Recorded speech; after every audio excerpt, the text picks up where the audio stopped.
ये हैरान कर देने वाली दुनिया की ऐसी धार्मिक तीर्थ यात्रा है जिसमें हिंदू, मुस्लिम, सिख, ईसाई किसी भी जात या धर्म के लोग बिना किसी पाबंदी के शामिल हो सकते हैं।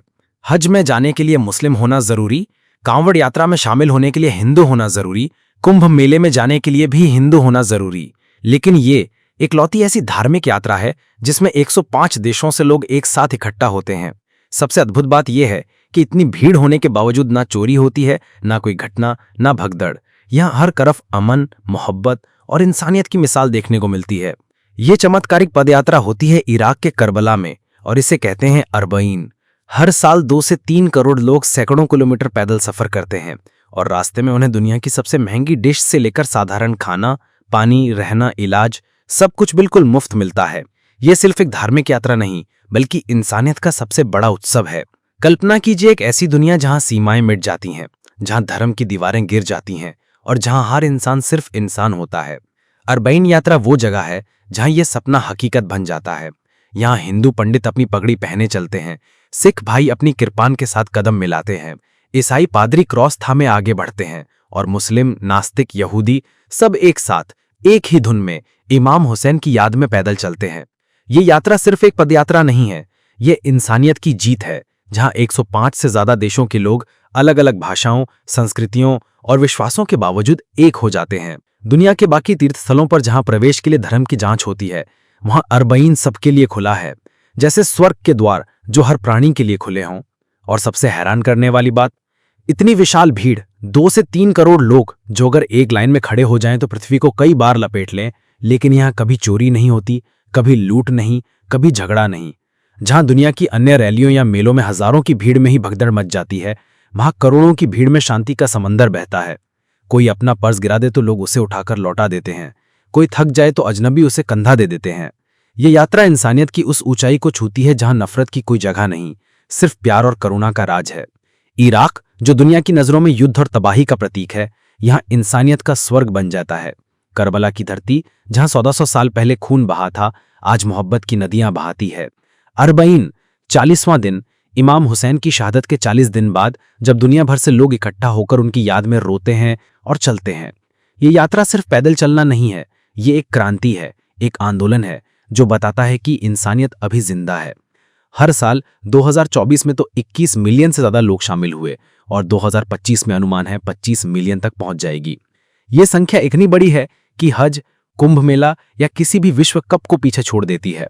हज में जहां मुसलमानों को ही जाना पड़ता है, कुंभ में हिंदुओं को, लेकिन अरबईन में कोई बंधन नहीं। यहाँ ईरान से, पाकिस्तान से, भारत से, अमेरिका से, यूरोप से, अफ्रीका से, हर कोने से लोग आते हैं। कुछ 80 किलोमीटर नजफ से करबला तक पैदल चलते हैं, कुछ 500 किलोमीटर बसरा से, कुछ तो ईरान के मशहद से 2600 किलोमीटर का सफर तय करते हैं।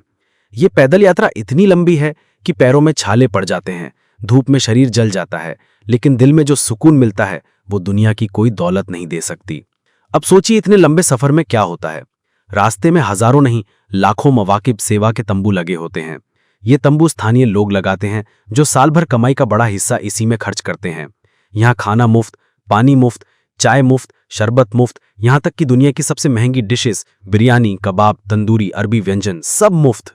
कोई पैसे नहीं लेता, बल्कि लोग आपको रुकने के लिए मजबूर करते हैं। खाओ भाई, पियो, आराम करो। अमीर लोग जो साल भर बिजनेस में व्यस्त रहते हैं, यहाँ सड़क पर खड़े होकर पानी पिलाते हैं, खाना परोसते हैं, गरीबों के पैर दबाते हैं। एक बार एक यात्री ने बताया कि वो थक कर बैठ गया तो एक स्थानीय आदमी ने उसके जूते उतारे, पैर धोए और मालिश की। वो आदमी रो पड़ा क्योंकि ऐसी मेहमान नवाजी दुनिया में कहीं नहीं मिलती। और सिर्फ खाना ही नहीं, इलाज भी मुफ्त। रास्ते में मेडिकल कैंप, डॉक्टर, नर्स, दवाइयां सब फ्री। पैर में छाला पड़े तो तुरंत इलाज, बीमार हो जाएं तो दवा, यहां तक कि बड़ी सर्जरी भी अगर जरूरत हो तो मुफ्त। एक कहानी है एक गैर मुस्लिम की जो ईसाई था। यात्रा में बीमार पड़ा तो स्थानीय लोगों ने उसे अस्पताल पहुंचाया, इलाज कराया और वापस यात्रा में शामिल किया। वो बोला कि मैंने कभी सोचा नहीं था कि इंसानियत इतनी जीवित है। ये यात्रा जहां इंसानियत सिखाती है, वहीं ये भी दिखाती है कि पैसा सब कुछ नहीं, सेवा और मोहब्बत सब कुछ है। अरबईन की जड़ें 1400 साल पुरानी हैं, जब 680 ईस्वी में इमाम हुसैन, पैगंबर मोहम्मद के नवासे, ने यजीद के अत्याचार के खिलाफ आवाज उठाई।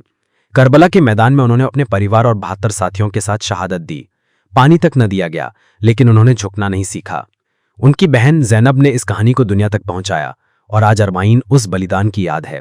ये सिर्फ शोक नहीं बल्कि न्याय की पुकार है, अत्याचार के खिलाफ विद्रोह है। इमाम हुसैन की शहादत ने दुनिया को सिखाया कि सच्चाई के लिए मरना भी जीना है।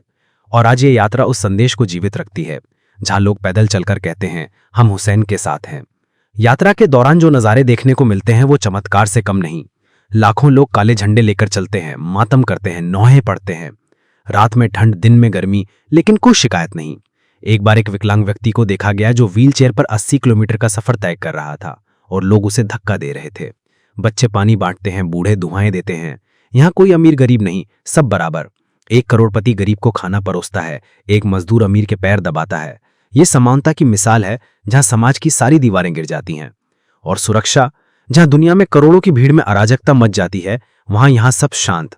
इराक सरकार लाखों सैनिक तैनात करती है, लेकिन असली सुरक्षा लोगों के दिलों में है।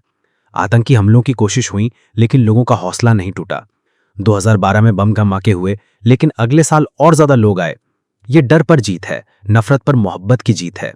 अरबईन बताता है कि शांति संभव है अगर दिल साफ हो। अब कुछ व्यक्तिगत कहानियां सुनिए जो इस यात्रा को और जीवंत बनाती हैं।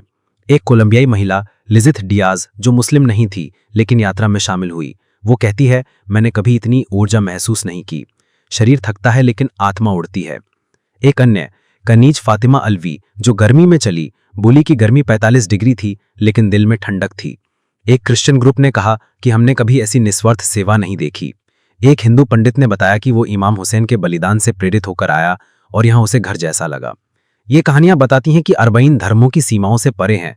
यह मानवता का उत्सव है। 2024 की यात्रा में तो रिकॉर्ड टूट गया, 21 मिलियन लोग आए और 2025 में 25 मिलियन तक पहुंच जाएगी। ये संख्या इतनी बड़ी है कि भारत से लाखों लोग गए, तिरंगा लहराते हुए। फिलिस्तीन के समर्थन में झंडे लहराए गए, गाजा के दर्द को याद किया गया। ये यात्रा सिर्फ धार्मिक नहीं, सामाजिक और राजनीतिक भी है, जहां न्याय की बात होती है। इराक, जो युद्ध से गुजरा, यहां शांति का प्रतीक बनता है। अरबईन हमें सिखाता है कि दुनिया में अभी अच्छाई बाकी है,